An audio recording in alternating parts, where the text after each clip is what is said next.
আসসালামু আলাইকুম। দেশের সংবাদে আপনাদেরকে স্বাগত জানাচ্ছি। আমি আদিবা সুলতানা শারমিন। শুরুতেই জানিয়ে দিচ্ছি শিরোনামগুলো। সংসদের বাইরে সংবিধান সংশোধনে বিএনপির না, গণভোট চায় জামাত, স্বৈরাচার তৈরির পথ বন্ধে সমঝোতায় আসতেই হবে ঐকমত্য কমিশনের বৈঠকে প্রধান উপদেষ্টা। জাতীয় নির্বাচনে ছাত্র সংসদের প্রভাব নিয়ে রাজনীতিকদের ভিন্ন মত, ইতিহাস পুনরাবৃত্তির আশা জামায়াতের, শিক্ষার্থী ও জনতার ভাবনা এক নয় বলছে বিএনপি। আসন বিন্যাসের প্রতিবাদে ফরিদপুরে সড়ক রেলপথ অবরোধ, পাবনায় হরতাল, বাগেরহাটে বিক্ষোভ, রাস্তা না ছাড়লে বল প্রয়োগের হুঁশিয়ারি স্বরাষ্ট্র উপদেষ্টার। বৃষ্টি স্নাত দিনে শহীদ মিনারে লালন কন্যা ফরিদা পারভিনকে শেষ শ্রদ্ধা। ঢাকা বিশ্ববিদ্যালয়ের প্রথম জানাজা, দাফন হবে গ্রামের বাড়ি কুষ্টিয়ায়। সংবিধান সংশোধন সংসদের বাইরে হতে পারে না উল্লেখ করে বিএনপি বলছে, জাতির কাছে এমন কোনো নিদর্শন রেখে যাওয়া ঠিক হবে না যা দুদিন পর টিকবে না। নির্বাচন অনিশ্চয়তায় পড়লে আঞ্চলিক নিরাপত্তা সংকট তৈরির সংখ্যা দলটির। জামায়াত বলছে সমঝোতা না হলে গণভোটে যেতে হবে, আর বাস্তবায়ন প্রক্রিয়া চূড়ান্ত করতে আলোচনার সময় বাড়ানোর পক্ষে এনসিপি। প্রধান উপদেষ্টা বলছেন, স্বৈরাচার তৈরির পথ বন্ধে সংস্কার ও জুলাই সনদ নিয়ে সমঝোতায় আসতেই হবে। ধন্যবাদ মাননীয় প্রধান উপদেষ্টা এবং সংস্কার প্রস্তাব ও জুলাই সনদ বাস্তবায়ন প্রক্রিয়া নিয়ে রাজনৈতিক দলগুলোর সঙ্গে জাতীয় ঐকমত্য কমিশনের বৈঠক। রোববার বেলা ৩টার দিকে সভায় যোগ দেন কমিশনের সভাপতি ও প্রধান উপদেষ্টা ডক্টর মোহাম্মদ ইউনূস। বাস্তবায়ন প্রক্রিয়া চূড়ান্ত করতে প্রয়োজনীয় আলোচনার সময় বাড়ানোর আহ্বান জানায় জাতীয় নাগরিক পার্টি। এতে সায় দিয়ে জামাতে ইসলাম বলছে, রাজনৈতিক সমঝোতা না হলে গণভোটে যেতে হবে।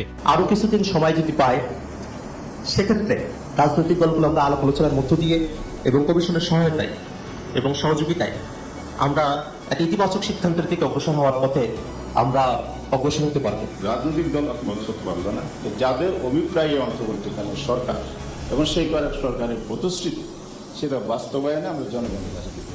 সংবিধান সংশোধন সংসদের বাইরে হতে পারে না উল্লেখ করে বিএনপি বলছে, জাতির কাছে এমন কোনো নিদর্শন রেখে যাওয়া ঠিক হবে না যা দুদিন পর টিকবে না। নির্বাচন অনিশ্চয়তা পড়লে আঞ্চলিক নিরাপত্তা সংকট তৈরির শঙ্কা জানায় দলটি।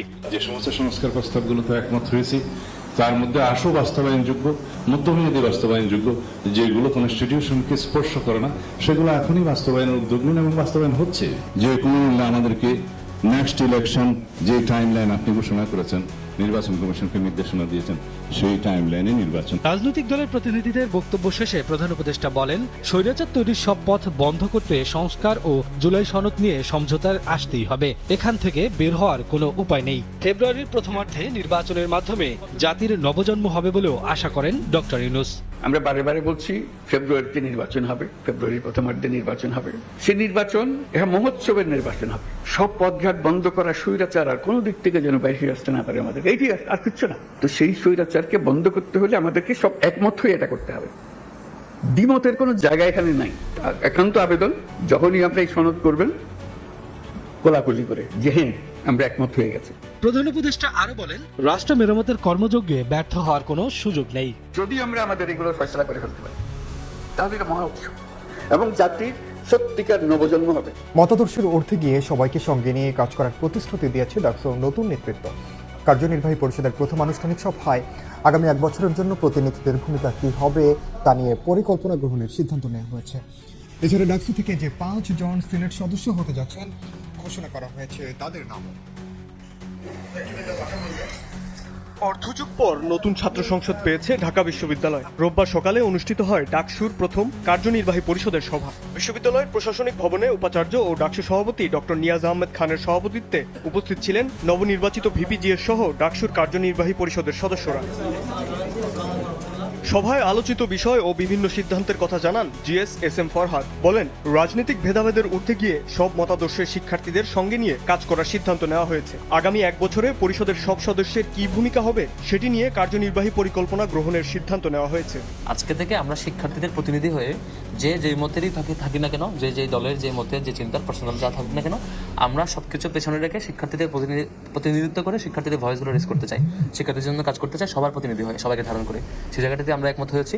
সিদ্ধান্ত নিয়েছি আমরা শর্ট টাইমের মধ্যে এক্সিকিউটিভ প্ল্যানগুলো গ্রহণ করব। প্রত্যেকটা বিভাগ এবং যারা নির্বাচিত প্রতিনিধি তাদের 12 মাসে কি কি কাজ হতে পারে, কোন উইকে কি কি কাজ হতে পারে, টোটাল প্ল্যানটা আমরা শর্ট টাইমের মধ্যে করে আমরা কাজে নেমে পড়বো ইনশাল্লাহ।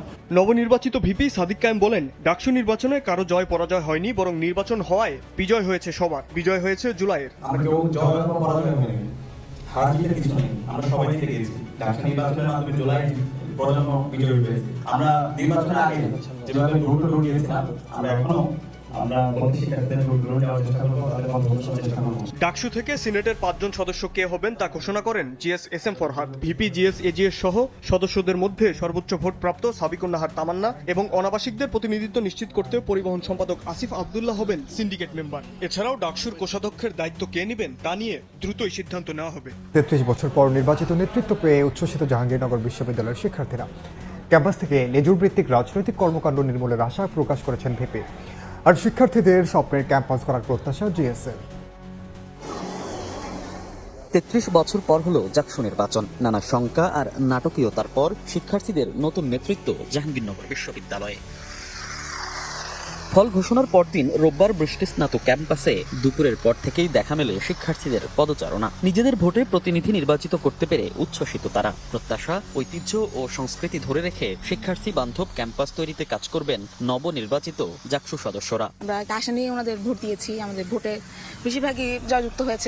আমরা আশা করবো ওনারা ওনাদের ইস্তেহারগুলো ঠিকমতো যাতে পালন করে। লেজুর ভিত্তিক রাজনীতি এবং সেই সাথে জাহাঙ্গীরনগরের যে সংস্কৃতিটা রয়েছে সেটা যাতে খুব ভালোভাবে সংরক্ষিত হয়। নবনির্বাচিত জিএস জানান, সব দলমত সঙ্গে নিয়েই কাজ করতে চান তারা। সেই সঙ্গে শিক্ষার্থীদের একাডেমিক কার্যক্রমকে গুরুত্ব দিয়ে কাজ করার প্রত্যাশা তার। সকল মত দলের পার্থক্য রয়েছে, সবার জন্য আমাদের কাজ করার চাহিদা তৈরি হয়েছে এবং আমরা যেহেতু নিজেদের সাংগঠনিক কাঠামো কিংবা কর্মপরিধি দ্বারা সেটি আসলে এর আগেও প্রমাণ করেছি, আমরা আশাবাদ ব্যক্ত করছি যে তারা তাদের নিজস্ব পরিসরকে আরো এনহান্স করার ক্ষেত্রে আমাদেরকে পাশে পাবে। ক্যাম্পাস থেকে লেজুর ভিত্তিক রাজনৈতিক কর্মকাণ্ড নির্মূলের প্রত্যাশা নতুন ভিপির। আগামী 1 বছর শুধুই শিক্ষার্থীদের জন্য কাজ করার লক্ষ্য তার। এই ক্যাম্পাসে নিরাপদ এবং শিক্ষার্থী বান্ধব ক্যাম্পাস হিসেবে গড়ে তোলার জন্য আমাদের প্রথম কাজ হবে দলীয় যে লেজুর ভিত্তিক রাজনীতি চর্চা হয় সেই চর্চাটি বন্ধ করতে হবে। আমি চেষ্টা করব দলমতের বাইরে গিয়ে সবাইকে নিয়ে একটি নতুন জাহাঙ্গীরনগর বিনির্মাণের জন্য সকলকে সাথে নিয়ে কাজ করতে। সোমবার ক্যাম্পাস কার্যক্রম শুরুর পর নতুন কর্মপরিকল্পনা করা হবে বলে জানান নবনির্বাচিতরা।